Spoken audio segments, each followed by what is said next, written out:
إن الحمد لله والصلاة والسلام على رسول الله أما بعد أعوذ بالله من الشيطان الرجيم من همزه ونفخه ونفسه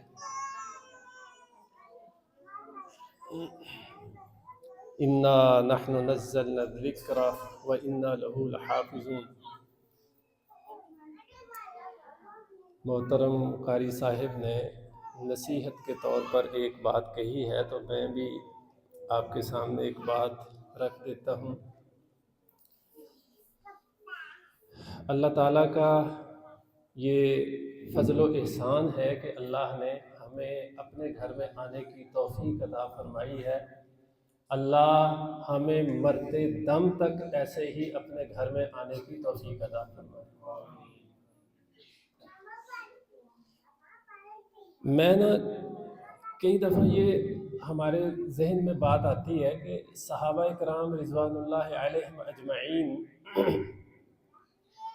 ایک میں نے سنن ابو داود کی حدیث پڑھی، ابو جوری جابر بن عبداللہ وہ کہتے ہیں کہ رسول اللہ صلی اللہ علیہ وسلم جب مدینہ میں آئے نا تو لوگوں میں شور پڑ گیا، رسول آیا ہے، نبی آیا ہے، لوگ اس کے پاس جاتے ہیں، اور جو پاس چلا جاتا ہے اس کے بعد وہ پھر بات ہی نبی کی کرتا ہے اور کسی کی بات ہی نہیں کرتا۔ تو میں نے کہا میں بھی جاؤں نا، یہ کون شخص ہے؟ کہتا میں بھی گیا، میں نے جا کر پوچھا انت رسول اللہ، باتیں کچھ ہوئی، بتایا، تو کہتا مجھے اللہ نے توفیق دے دی، میں مسلمان ہو گیا۔ تو میں نے کہا اوصنی یا رسول اللہ صلی اللہ علیہ وسلم، اے اللہ کے رسول مجھے کوئی خاص نصیحت کرو۔ تو اللہ کے رسول نے فرمایا لا تسبن احدا، اور بھی باتیں ہیں اس میں لیکن میں ایک آدھ بات اس میں کہتا ہے لا تسبن احدا، میں آپ کو یہ نصیحت کرتا ہوں کہ کسی کو گالی نہیں دیں۔ اللہ کے رسول نے ابو جوری جابر بن عبداللہ کو کہا۔ رسول اللہ صلی اللہ علیہ وسلم کا یہ صحابی کیا کہتا ہے؟ انقلاب ایسے نہیں آتا، اور اللہ رب العزت اپنے نبی کے تابع داروں کے بارے ایسے قرآن میں اعلان نہیں کیا رضی اللہ عنہ ورضوا عنہ اولئک هم المفلحون اولئک هم المقربون، یہ اللہ اعلان کر رہا ہے نبی کے صحابہ کے بارے۔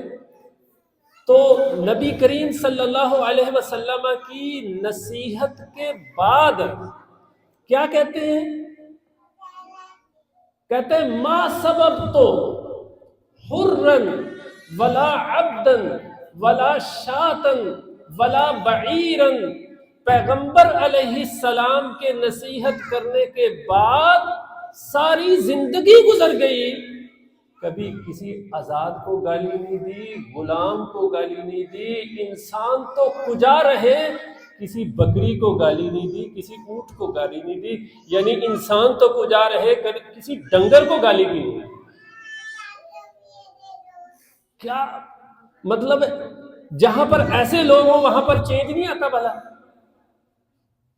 ان اللہ یرفع بہذا الکتاب اقواما ویضع بہ آخرین، یہ جو رسول اللہ صلی اللہ علیہ وسلم نے فرمایا کہ اللہ اس کتاب کے ذریعے سے بہت سے لوگوں کو دنیا میں عزت عطا فرما دیتا ہے، ان کو رفعتیں عطا فرماتا ہے، ان کو بلند کر دیتا ہے، ان کو غالب کر دیتا ہے، وہ سر اٹھا کر جیتے ہیں۔ اور بڑے لوگ ایسے ہیں اسی قرآن کی وجہ سے وہ ذلیل و خوار بھی ہو جاتے ہیں۔ ہم نے کس پلڑے میں رہنا ہے؟ سنن ابو داود میں علاقہ بن سہار تمیمی ایک صحابی ہے، یہ خارجہ بن سلط کے چچا ہیں، کہتے ہیں میں نبی صلی اللہ علیہ وسلم کے پاس گیا نا، مسلمان ہو گیا، میں واپس آ رہا تھا، راستے میں ایک آدمی کو جکڑا ہوا تھا، اس کو جنون تھا، اس کو جکڑا ہوا تھا، جنون تھا اس کو۔ اور جس بندے کو جنون ہو آپ اندازہ لگائیں کہ اس کے گھر والے کتنے پریشان ہوں گے، اس کو کیسے جکڑا ہوا ہوگا، اس کو کیسی مصیبت میں ہے، ان کے لیے کہاں کہاں سے علاج کروایا ہوگا، کہاں کہاں سے دم کروایا ہوگا، کیا کچھ نہ کیا ہوگا۔ آخر وہ کہنے لگے یار یہ جو شخص آیا ہے، یہ جو نبی آیا ہے، اس کے پاس ہی لے چلو، اس کی کوئی بات بتا دو کہ ہمارے اس آدمی کو شفا مل جائے۔ تو وہ کہتے ہیں کہ میں نبی کریم صلی اللہ علیہ وسلم کے پاس سے واپس آیا تھا، تو میں نے کہا کہ میں اس پر دم کرتا ہوں، تو انہوں نے سورہ فاتحہ پڑھی جس کی قرآن سے ابتدا ہو رہی ہے۔ آج آپ نے اللہ کے فضل سے قرآن کی ابتدا کی سورہ فاتحہ سے، سورہ فاتحہ کے ساتھ دم کیا، تو وہ جس کو جنون تھا وہ اس بندے کو اللہ نے شفا دے۔ مطلب کیا وجہ ہے کہ میں مسلمان، میرا باپ مسلمان، میرا دادا مسلمان، میرا پردادا مسلمان، میری لڑی مسلمانوں کی چلی آ رہی ہے، میں سورہ فاتحہ پڑھتا ہوں تو کچھ بھی نہیں ہوتا، مجھے خود شفا نہیں ملتی، میرے بچے کو شفا نہیں ملتی، میرے گھر میں تبدیلی نہیں آتی، اور وہ ابھی نبی کے پاس سے واپس ہو کر، مسلمان ہو کر واپس ہی آ رہا ہے کہ اس نے سورہ فاتحہ پڑھی ہے تو تبدیلی آ رہی۔ مطلب وہ دل سے مسلمان ہوتے تھے، اپنے آپ کو چینج کرنا چاہتے تھے، تبدیل کرنا چاہتے تھے۔ میں اللہ سے دعا کرتا ہوں، اللہ جو گزر گیا سو گزر گیا، ہمیں تو نے اپنے گھر میں آنے کی توفیق دے دی، اللہ ہماری زندگی کو تبدیل کر دے، ہمارے دلوں کو تبدیل کر دے، ہمارے دلوں کو خالص کر دے، ہماری نیتوں کو خالص کر دے۔ ہم جتنے اعمال اس رمضان میں کریں، اللہ اس کو قبول فرمائے۔ تو انشاءاللہ دعا بھی کرتے ہیں، اور اس کے ساتھ عزم بھی آپ نے کرنا ہے۔ اگر کسی جگہ پر شیطان آپ کو پھسلاتا ہے یا اپنا وہ وار چلاتا ہے، تو انشاءاللہ اس سے بچنے کی بھی کوشش کرتے ہیں، خود بھی مردانگی دکھانی ہے۔ ایسا نہیں ہے کہ وہ داؤ لگائے تو ٹھیک ہے، ایسا نہیں کرنا انشاءاللہ۔ تو میں انشاءاللہ ہم کوشش کریں گے کہ یہ جو قرآن کا جو پارہ ہم قاری صاحب پڑھیں گے، انشاءاللہ 10 سے 12-14 منٹ کے اندر اس کو ہم بات کو ختم کریں۔ آج تو ویسے میں نے تمہیداً قاری صاحب کی بات پر ایک بات کر دی، تو میں قرآن مجید کے بارے میں 1-2 باتیں، یعنی قرآن مجید کے جو آپ نے پارہ ہے وہ سورہ بقرہ ہے، انشاءاللہ میں اس کا کل بیان کر دوں گا۔ 1-2 باتیں قرآن مجید کے بارے میں آپ کو بتاتا ہوں۔ نبی کریم صلی اللہ علیہ وسلم جب وحی کی ابتدا ہوئی نا، تو یہ بھی رمضان کا مہینہ تھا، پہلی وحی ہوئی اقرأ بسم ربک الذی، اور یہ 5 آیات جو پہلی آئی یہ رمضان المبارک کا مہینہ تھا، رمضان کا مہینہ تھا۔ بعض نے تو لکھا ہے رمضان المبارک کی 21ویں رات تھی، بعض نے کچھ لکھا ہے، لیکن یہ پکی بات ہے سوار کا دن تھا، رمضان کا مہینہ تھا، پہلی وحی نبی کریم صلی اللہ علیہ وسلم پر غار حراء نازل ہوئی۔ رسول اللہ صلی اللہ علیہ وسلم جب وحی نازل ہوتی تھی نا، تو آپ کوشش کرتے تھے کہ میں پیچھے پیچھے پڑھتا جاؤں تاکہ اللہ کے کلام کا کوئی حرف وہ رہ نہ جائے، چھوٹ نہ جائے۔ اللہ نے کیا کہا؟ لا تحرک به لسانک لتعجل به ان علینا جمعہ وقرآنہ فاذا قرأناہ فاتبع قرآنہ۔ اے میرے نبی صلی اللہ علیہ وسلم پریشان نہ ہوئیے، یہ جو آپ جلدی جلدی پڑھنا شروع کرتے ہیں نا، یہ آپ نہ کرو، میں رب کا ذمہ ہے آپ کے سینے میں اللہ کا قرآن محفوظ ہوگا، یہ میں رب کا ذمہ ہے۔ ثم ان علینا بیانہ، پھر اس کی تفسیر بھی سمجھانی ہے، تو اللہ کہتے ہیں میں نے سمجھا۔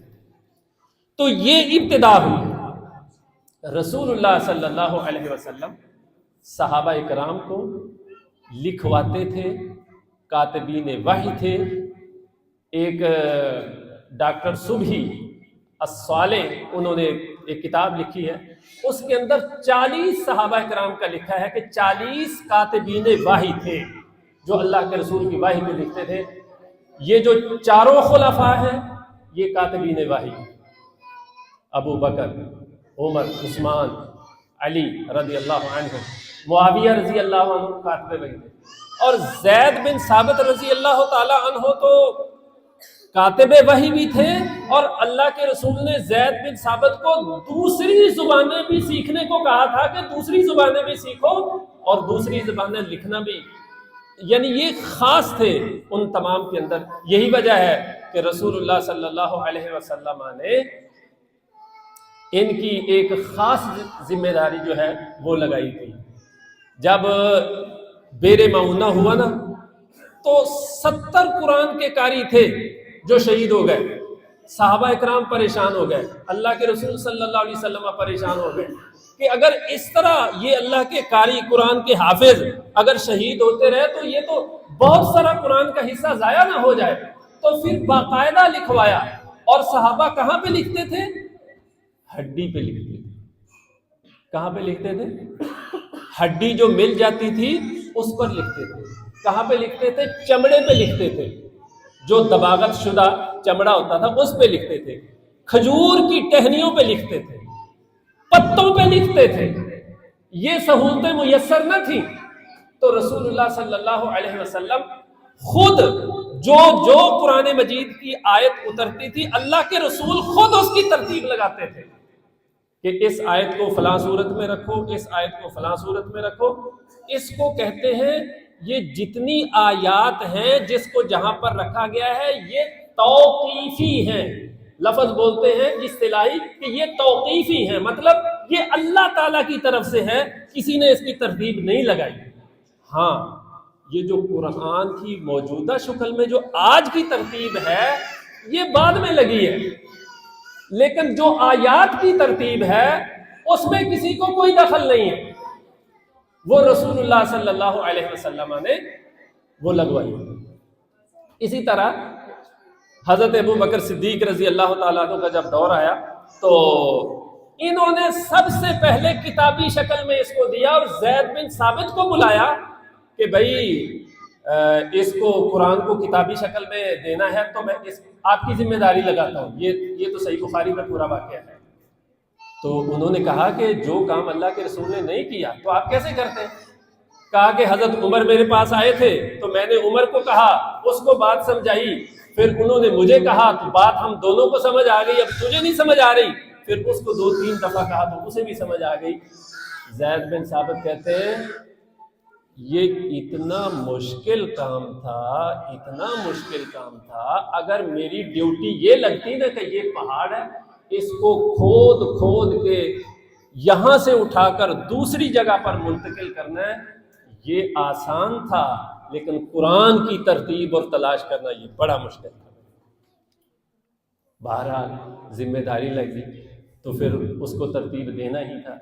پھر ایک نسخہ بن گیا, وہ ابو بکر کے پاس رہا, پھر عمر کے پاس رہا, پھر جب عمر چلے گئے تو آپ کی بیٹی حفصہ کے پاس رہا.